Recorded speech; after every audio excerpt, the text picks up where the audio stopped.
Hey folks, welcome back to our podcast, and if you haven't already done so, you can download it from iTunes. My name's Parmveer, and today we're here with a good friend of mine who is working as an assistant professor at the University of South Florida. His name is Thomas Taylor-Clark. How are you doing, Tom? Very well, thank you, Parmveer. Thank you for inviting me. So I should explain to people that we're actually very good friends, and we've effectively grown up together as scientists, having started our PhDs at the same time at UCL, University College London. And he now has the dubious pleasure of also being my boss. For a long time. For a long time. Yeah. So can you tell the folks at home how one goes along a career path from London and ends up in Tampa? When I was at school, I wanted to go to medical school. And so I applied to go to University College London to apply to the medical school. But during that time, I took a couple of years off and realized that a medical school career wasn't for me. So my friend took a catalogue of University College London courses and threw a dart at it. And it landed on pharmacology, which is really the study of how the body works and how various drugs can interact with the body. And I thought that sounded quite interesting, so I decided to join the pharmacology department, which is a 3-year undergraduate course, and I did pretty well in that. And during that time, my supervisor said I should do a PhD, and since I didn't really want to get a proper job, I decided to do a PhD in that department, and that is when I met you. And that was 2000. Yeah, it was 2000. And I did a 4-year PhD in a rather esoteric subject, which was the mechanisms involved in human nasal blockage.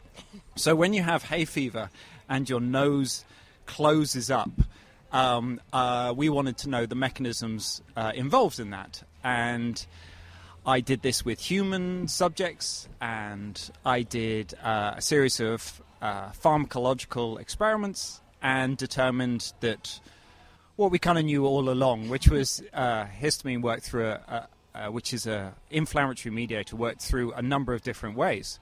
So then when I got my PhD, my boss at the time said that I should find a job. And that seemed quite daunting. So naively, I just wrote emails to a whole bunch of scientists in America and said, can I have a job as a postdoctoral fellow? About 4 of them replied saying yes, which I regard as pretty good, odds. Not bad. And one of them was at Johns Hopkins, which is a really fantastic university in Baltimore. And so in 2004, me and my wife moved over to Baltimore for me to start my postdoctoral career. So I started learning about nerves in the human body, and during that time I published a lot of papers, and I managed to secure some scientific reputation that when I wrote a grant to the federal agencies which support science, that they then supported my science in a more grand fashion by giving me a big grant so that I could set up my own lab. As is always the case with science, you have to move. So I moved down to the University of South Florida, which is when I phoned you up and said, do you want a job? And you said, yes. It's 4 years later, and we are doing pretty well. Can you explain to the audience a little bit about what our lab is doing right now? In the lab, we have, obviously, you, Parmveer. I run the lab, but Parmveer is the chief of the lab. We also have technician Steve and 2 graduate students. We have about 4 or 5 projects which are loosely connected to the understanding of how the body interprets danger signals to the airways. The airways are incredibly important for us to exchange oxygen with carbon dioxide. It's a very delicate area. This is not tough like the skin. It's a very soft, what we call a mucosal layer, which means that it is very susceptible to infection and disease and damage. And so evolution has developed a system which serves as a warning and defense mechanism for the airways, much like we have defense mechanisms throughout our body to tell us when bad things are happening. And this could be anything from physical damage, like when you stub your toe and it hurts, to a cut or even a disease state where the body needs to know that something's wrong with that part of the body so that it can ostensibly protect it from future damage to allow it to repair itself. So we're interested in specifically how the lungs are protected, and there's two general mechanisms by which the lungs are protected. One through immune cells like white blood cells, which come along and they chew up the microbes which get into the airways. And then secondly, a quicker response, which is a kind of nervous response. So when you walk past a bus and it churns all this ozone and pollution out at your face and you breathe it in, you want to get rid of that pollution before it does any lasting damage. So you evoke a reflex which we all know as cough, and you cough it out. Well, that's the idea, at least. And that's great. We want a cough reflex. That's really important. When you're eating a cookie and the crumb breaks off and it goes down your trachea, that's going to be really bad news for your windpipe, your trachea, and if it gets into your lung, that's really, really bad news. So we want to be able to cough that out. Unfortunately, there's a number of different diseases or disease states where the cough reflex is excessively activated. So instead of coughing once to a reasonable cookie crumb stimulus, we cough 1,000 times a day to no stimulus whatsoever. Our aim is to understand why these reflexes behave inappropriately in certain states, and then if we know that, then maybe even we'll be able to prevent that with future pharmacological treatment. So that's what we do in the lab. And so this also goes partway to explaining why neuroscientists are studying respiratory disorders. With everybody thinking of asthma as being an immune disease and most of the treatments targeting those immune cells. The majority of the treatments are anti-inflammatory. Exactly. Yeah, that's absolutely true. Asthma was a very, very serious disease for a lot of people up until the development of corticosteroid anti-inflammatories, and they did a great deal to treat asthma. So deaths from asthma collapsed, even though the number of people experiencing asthma-like symptoms has increased in the last 50 years. And this is fantastic, and it's due to the use of anti-inflammatories. The way they work is that drugs prevent the development of inflammation in the lungs so that you have less bronchospasm, which is the closing of the airways. The problem that we face today is that people still are suffering a great deal from asthma. It's no longer, for the vast majority of people, a life-threatening disease. It still continues to dramatically affect people's work lives. It costs billions and billions of dollars a year in terms of lost wages, lost work days, and in particular, in fact, lost school days for children. And the question is why? These anti-inflammatory drugs are one of the most fantastic therapies ever developed. They utterly wipe out inflammation. They are incredible. And yet we still have the disease. So that led a bunch of scientists maybe 30 years ago to start questioning, well, why do we still have disease even when these anti-inflammatories are so fantastic at doing what they need to do, which is reduce inflammation? And it seems like, now we're getting into rather controversial evidence, but it seems like there is a neuronal component to the airways. So if you actually look in the lungs, you see a whole bunch of air sacs. That's easy to see. You can see that when you just take a bunch of lungs and you cut them open. You can see these air sacs, and they're connected via these tubes to your windpipe, your trachea. But infiltrating all these air sacs are these tiny nerves. There's probably about 25,000 of these nerves. And the vast majority of these nerves, 90% of these nerves, are sensory. And what I mean by sensory is they detect the environment in the lung. And when they detect the environment in the lung, they send signals up into the brain. And those signals can then initiate various defensive reflexes. What we think is happening is when these nerves are stimulated, they initiate a reflex. So a reflex is when one nerve talks to another and then causes an output. And that output is also in the lung, and that causes the lung to close, to constrict. There seems to be a lot of evidence to suggest that the nerves are all working in concert to make the lung close again. Much like the inflammation was making the lung close, the nerves are also contributing to that. So although we have diminished the disease of asthma, there's still such a substantial portion which is insensitive to anti-inflammatories, it seemed logical to then look at the nerves.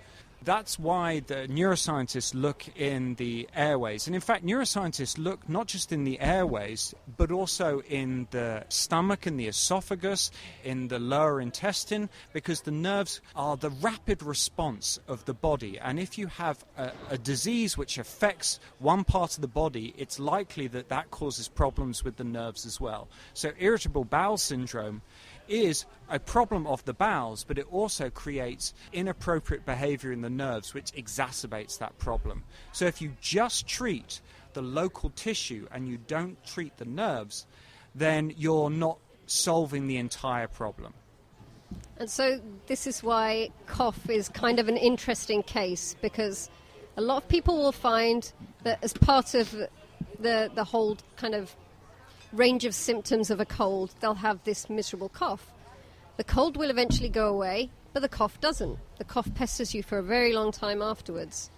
Yes, that's right. So obviously this is, when we get into human disease, we're dealing with a real variation in how people react. But also in an individual, a given respiratory tract infection, like a viral infection that you get every single year, a cold, you will respond differently from year to year to year. And we don't understand why there's variations between people and why there's variations within a certain person.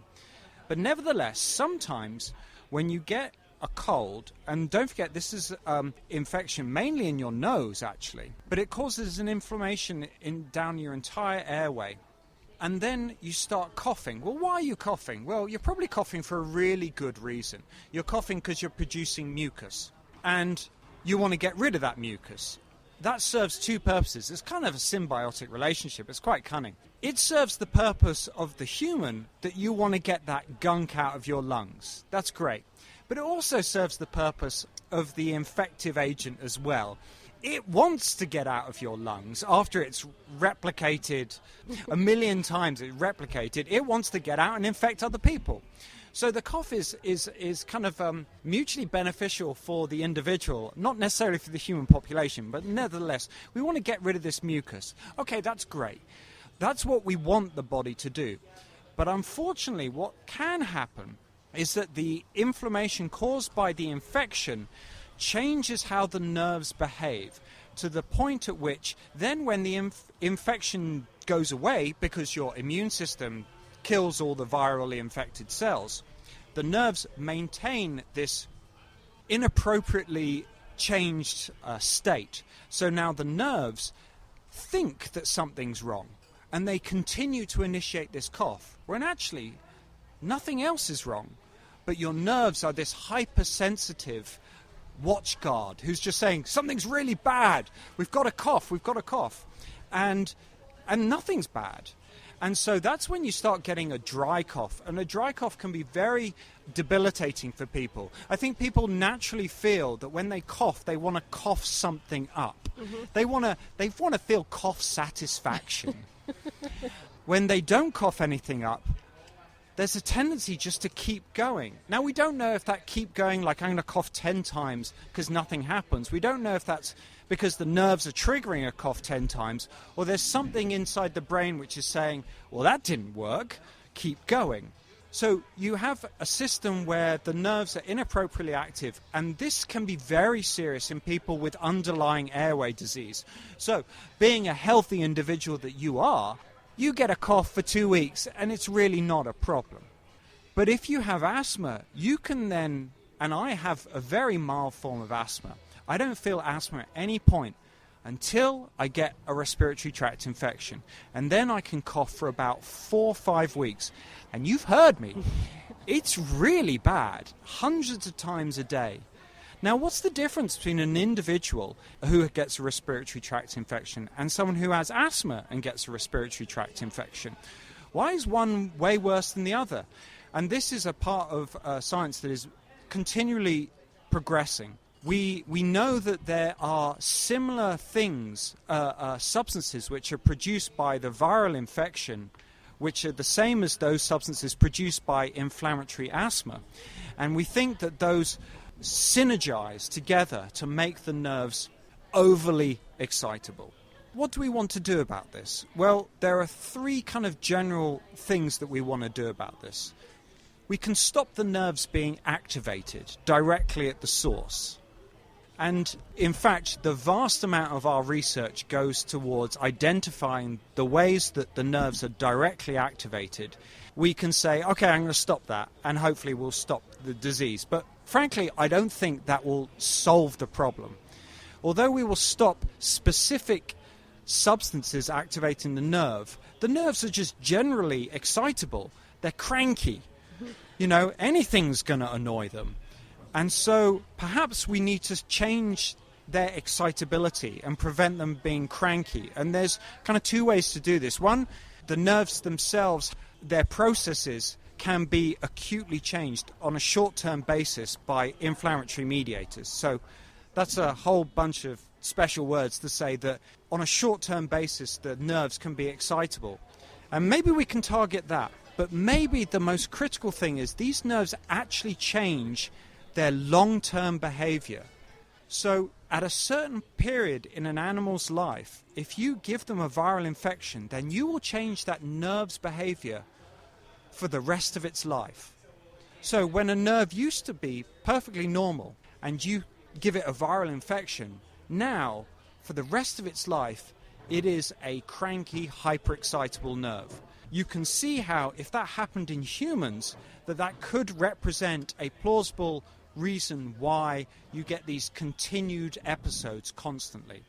Interestingly enough, that's actually been shown for a whole bunch of nerves can happen, not just nerves in the airways, but nerves throughout the body. They can have these triggers, and it's actually really very interesting because if you do the viral infection at one part of its life, the excitability will change just for 2 weeks. But at another part of its life, its critical period, when you give it the infection, it will change forever. And the processes by which this occur are only beginning to be understood, and we certainly have no way of treating those issues right now. But once we understand the mechanisms, yeah, maybe we can. So we actually have some questions for you from the big wide world outside. And one that's been emailed in from Praveen is, why does alcohol make my asthma worse? And are there some types of alcoholic drinks more likely to trigger it? So should she stick to beer or whiskey? I'm not a medical doctor, so you cannot take my advice as gospel. Well, there is data which suggests that alcohol can cause asthma exacerbations, but the mechanism isn't known.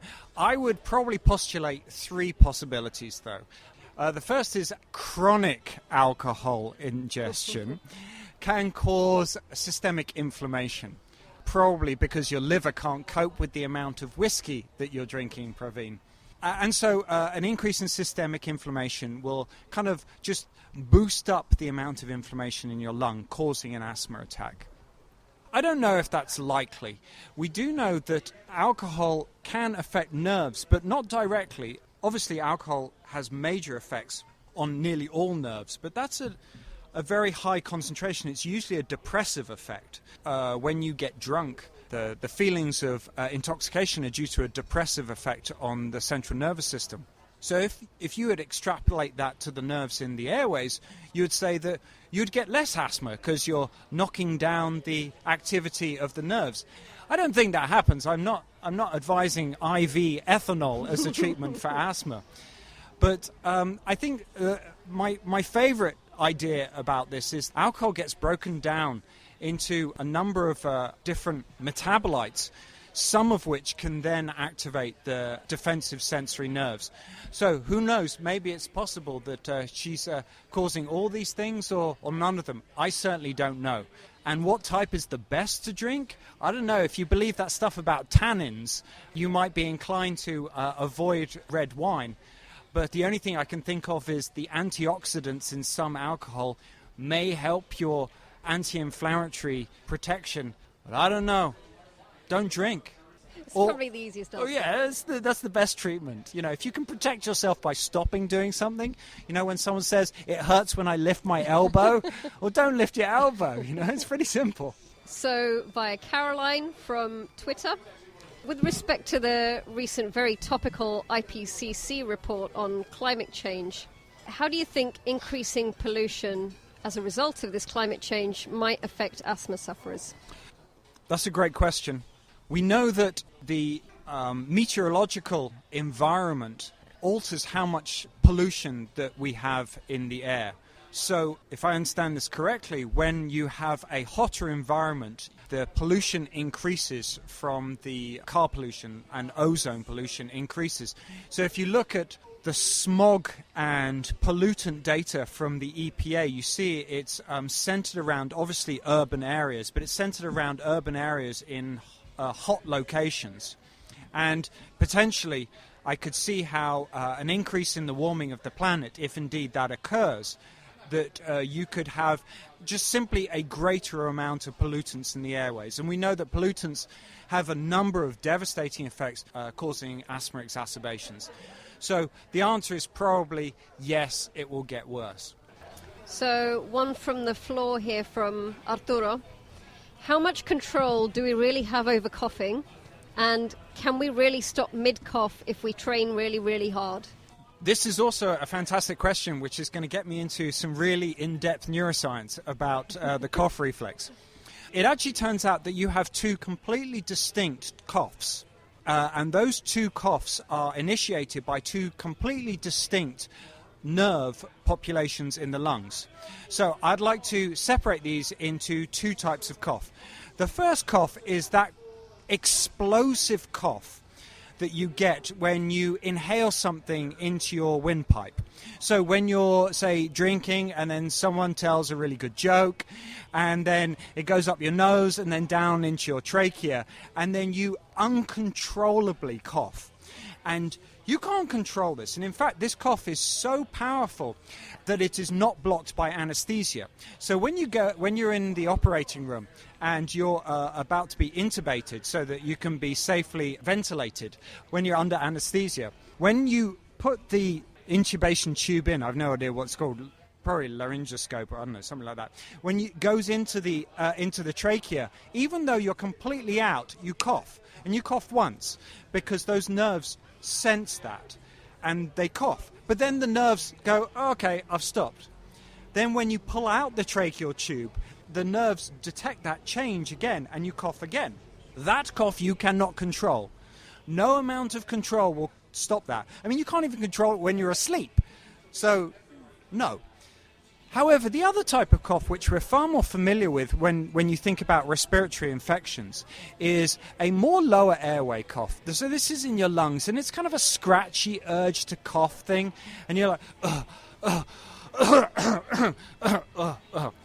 and you can control that. Even though you can have these nerves be hyperexcitable, if you, and particularly if you take a deep breath in, something about that deep breath can minimize the cough sensation reflex in your body. So my advice actually is that when you have that kind of viral infection of the cough, and this is through a totally different nerve to the kind of explosive cough, this scratchy cough, you will eventually cough. But try it, instead of coughing 10 times, try and say, I don't need to cough that time. Just wait every other. And just calm yourself. And you can actually reduce the cough. Breathing techniques and so forth. It can work. But you still need to, fund my research to help me totally cure it. But absolutely. Yeah. A question from Siobhan. Given the number of people who die every year from asthma-related symptoms, what changes would you recommend to education programs, everyday lifestyle, these kinds of things that you could change on a day-to-day basis without having to worry about what treatment you get? Of course, smoking is a big issue. It's a big issue for all respiratory disease, but asthma is one which is exacerbated by smoking. But actually, everyone knows that. I can't believe there's a single person in the Western world who doesn't realize that smoking is bad for their lungs. Probably the more important, and it's very mundane, but the mundane thing that we can do is improve compliance with taking of their corticosteroid treatment. Corticosteroids, you have to just take them constantly. You have to take them every single day to reduce that inflammation. Because if you stop taking them, the inflammation comes back. And then what we find is people say, well, I felt great for 2 months. Why do I need to continue to take this drug? And so they stop taking it, and then they start having asthma again. So if we can improve the education of people, particularly those individuals who maybe can't afford to buy their corticosteroids, who don't have insurance, but nevertheless, if we could impress upon them the need to constantly take these drugs, then that will do a great deal for reducing asthma exacerbations and hospitalizations. Okay, one final question from Dr. Basanta, who again is sitting here in the audience. One of the diseases that people know about with regards to the brain and neuronal damage is Alzheimer's. And so with Alzheimer's causing neuronal death, does this have any impact on the respiratory system? I've no idea. I've no idea whatsoever. Yeah, Alzheimer's specifically kills, we don't necessarily know why, but the plaque formation and the death of the cells is somewhat localized. And I'm not aware myself of Alzheimer's affecting the peripheral nerves, the nerves in your lungs. I find that very unlikely. It may affect the brainstem, where the nerves from the lungs communicate together and integrate that. It's possible. But I would have thought that it would be, if that was the case, then that would be a global change in all kind of homeostatic control. So you'd have blood pressure changes, heart rate changes, as well as breathing changes, and I'm not aware of any of that data. Thank you very much for addressing our audience's questions. And thank you so much for coming out and talking to us, Tom. And thank you to everyone for listening. My pleasure, thanks. Why don't you be my friend?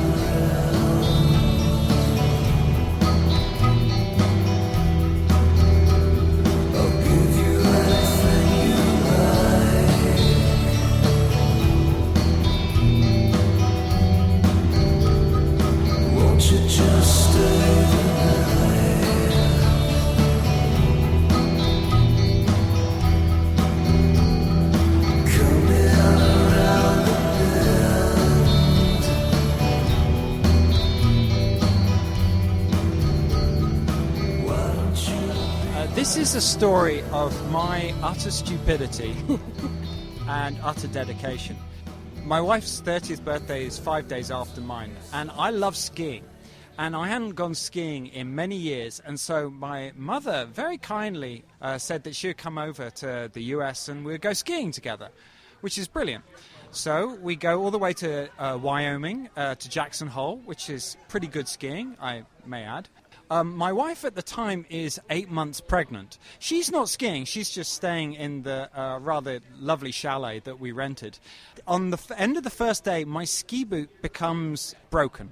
Well, the way you fix a ski boot is you get the inner soft lining is molded to your foot. And the way you mold it is you heat the boot up and the lining becomes malleable. And then you strap it onto the foot. Well, unfortunately, the guy left the boot in the oven for too long. And although I protested a lot that it was too hot, he thought I was being rather soft. Maybe it was the accent, I don't know. But in the end, I got a 3rd-degree burn on my foot. But because it was the first day of the holiday, what am I going to do? Am I going to go to the hospital? No. I'm going to go skiing for the rest of the week on my 3rd-degree burn. Yep. During that week, I get cellulitis of the foot and necrosis of the area.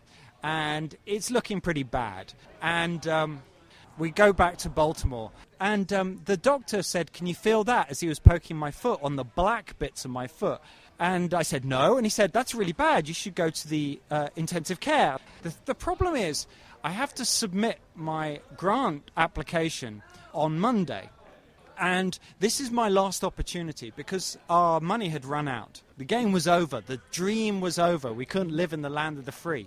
He thought I was insane. He let me go. The next day, I submitted my grant. So you had to have like 20 copies. So I'm carrying this huge amount of paper. And I dump it on the administrator's desk and I say, "I'm done. I'm submitting. I'm off to ICU." And so I spent the next 8 days in ICU with an IV drip of antibiotics. And I had a rabies shot. And let me tell you, rabies shots hurt like hell. And I kind of said to the doctor, "Will I lose my foot?" And he said, "No, but you're an idiot."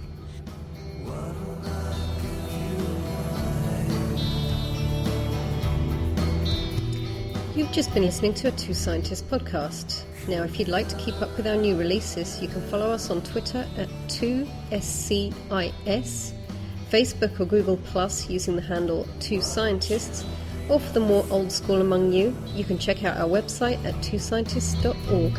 Thanks for tuning in. If truthfulness is what you like,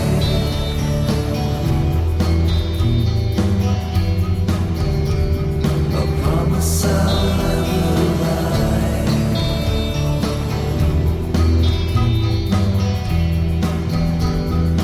Coming out around the bend.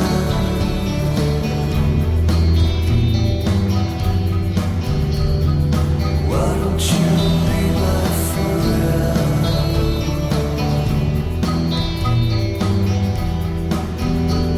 I'll give you anything you like.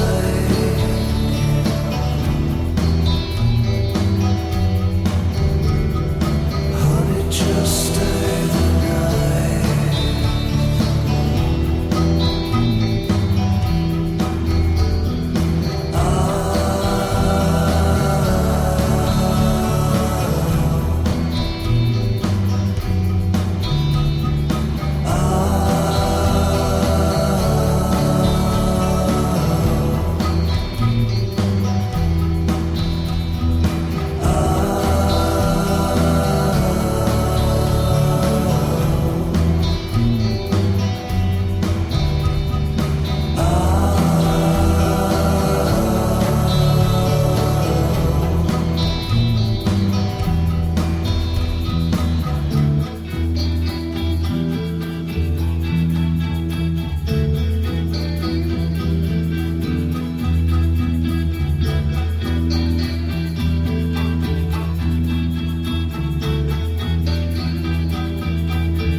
You've got...